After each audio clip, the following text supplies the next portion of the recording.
Monday, the 18th, it became apparent that poor little Kimmy was just not coping at all. So after speaking to the vet that we were going to use for her euthanasia and cremation, because I sort of rang them for some advice as well, you know, I said, I don't know if the poor little thing, because she was so distressed, you know, and it is so distressing to watch them when they're in so much pain, you know, and there's nothing you can do about it. You know, I've given her the full whack of painkillers. She was on, you know, a strong painkiller. If I put her on anything stronger, then she would have just been sedated. Basically, that's what they were saying to me. The next stage was to give her like a morphine-based painkiller, which would have completely knocked her out anyway. And, you know, that's not a long-term solution, is it, at all? You know, I just thought, you know, I just can't bear to see her suffering so badly, because literally, you know, I gave her her painkiller at lunchtime and it didn't do anything. She was still really shaking. She was having a bit of problems with her breathing, which apparently is quite common with that painkiller. And because she's already got problems with her breathing anyway, you know, you could hear she was really snuffly. And she's panting all the time. She can't get comfortable.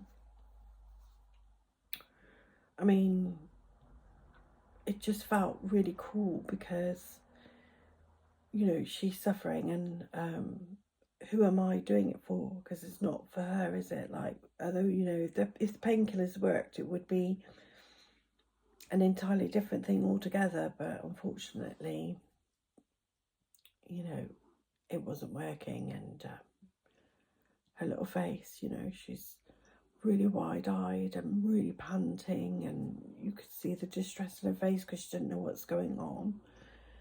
And you know, I just couldn't put her through it anymore. So the vet said, do you want me to see if I can get his name's David, he's a lovely guy.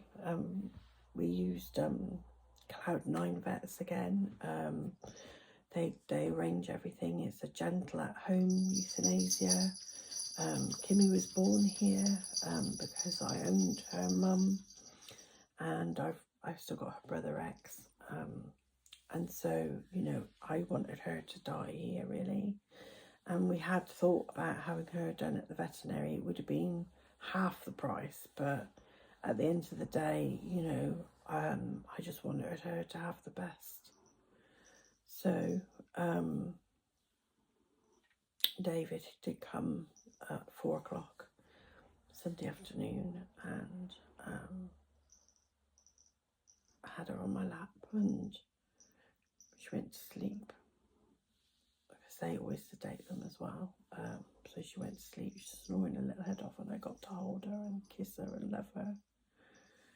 And then she was gently, very, very gently put to sleep. We're all devastated because she was just such an amazing little dog. So we're really devastated.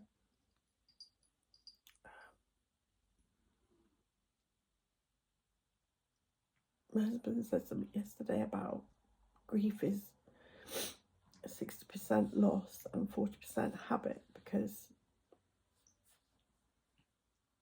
they're so ingrained in your lives, aren't they? And Kimmy was like my little shadow, so she used to sit on my lap every night. Every night at that fell, she'd cuddle up. I even put a little cushion on the end of my sofa so she would be more comfortable with me. And as you know, getting older, they need their little comforts, don't they? And she would come and snuggle up with me in their little snoring.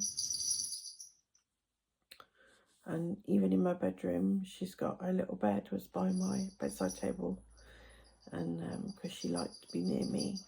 And then she was the first little face that I saw in the morning, because obviously she would put her little paws on the end of the bed and go, morning mummy, and her little tail wagging and thumping against the bedside table cabinet. And that's like, you know, it's all part of normality. And she liked it there because in the summer when the fan's on, she gets a little draft across her and she gets hot.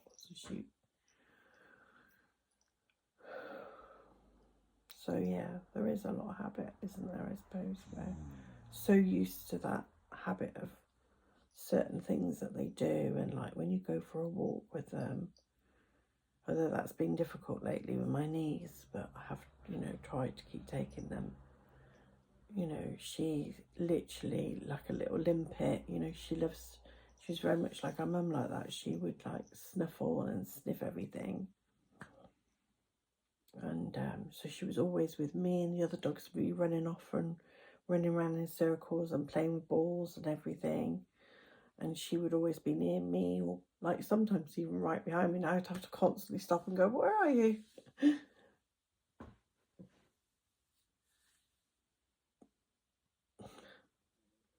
And she loves the balls.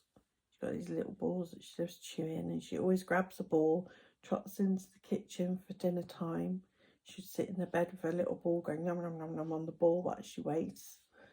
And she did it every day.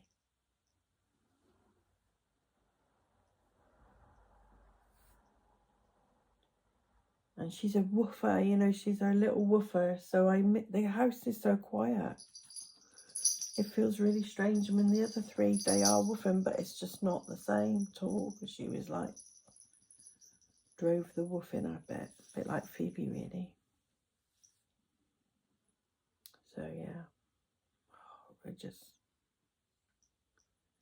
really need to not to have any more, because obviously Rex and Freya are old as well. They're all the same age.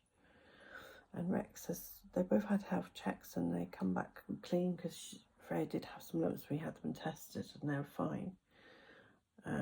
But she's got really bad arthritis, and so she's now going on to a supplement for that with hemp oil and all that jazz. And then the vet said that we could take her back if we need to and discuss, like, I think there's an injection she can have every month to help her arthritis. But she's still running around like a loony and happy and everything. She just, after a walk, you can really see she's stiff and she gets a bit wobbly in the legs, and she's struggling. She starts to show signs of her age, struggling to get up on the sofa and stuff, but she's happy and she's eating and all those things. So I'm hoping we got recommended it by a friend whose dog has got arthritis, and they recommended this really good, I think it's called Canny Vet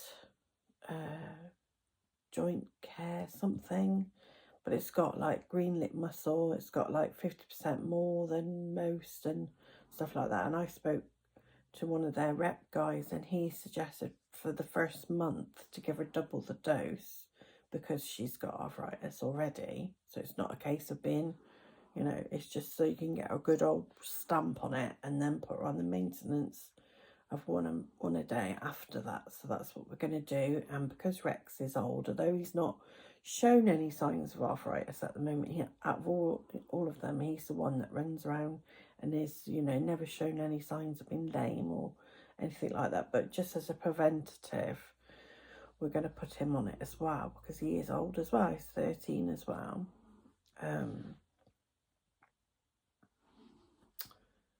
And little Molly Moo, she's doing all right. But yeah, I really can't do any more loss this year. And then I've just had today, it's the 20th today, and it's the anniversary of Betty's death, which is Kimmy and Rex's mum. And I had her until she was 8 years old, and unfortunately it was a traumatic death. It was awful. She got run over by a car. She just did something really out of character for her. I used to take her to work with me, and completely out of character. We were off the main road. We were on like quite a way back off the main road, but I was on the phone to a client, and my daughter was there with Kimmy, and she just was sat chatting, and 1 minute she was all like, normal, and the next minute she shot across the drive because there was a man apparently on the other side of the road, and for some reason she got it into her head that she had to go and see the man. And she'd never done anything like that before. She'd always walked by my side, always at heel, never ever had any trouble with her trying to be naughty or be silly or anything. And it was the most out of character thing that could ever happen that she'd done. And she ran across the road, and by the time I got there, she was already showing signs of dying, and picked her up and she died in my arms. And it was incredibly traumatic. It was horrendous because she was just like in my heart. Like, she got me out of a very dark time of my life when I was bedridden and I was really poorly, and Betty was there for me. And so it was very traumatic. So it was 11 years ago, and I still remember it so very clearly, her death, and still feel it very keenly. So, like, to have lost Kimmy 2 days ago today, and then having Betty's anniversary today just made it even more traumatic. I woke up at like 6 o'clock and I was sobbing, just remembering them both.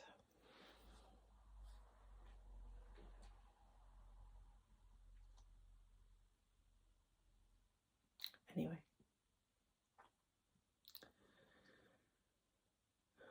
I'm going to do a video of her, like a memorandum, of as much as I can find, because my problem is that I got loads of photographs and stuff of her, but my hard drive decided to die on me, so a lot of my stuff is on this bloody hard drive and I can't get it off. So I'm going to do my best with some videos that I've got and some live photos that I've been able to make into videos. It's the only way I can do it. So I didn't have the week that I had with Phoebe where I could take lots of video. I didn't have that, unfortunately, because obviously we were hoping this painkillers were going to be you know, the miracle, and it didn't happen. And so I hope I can do her justice at least. All right, bye for now.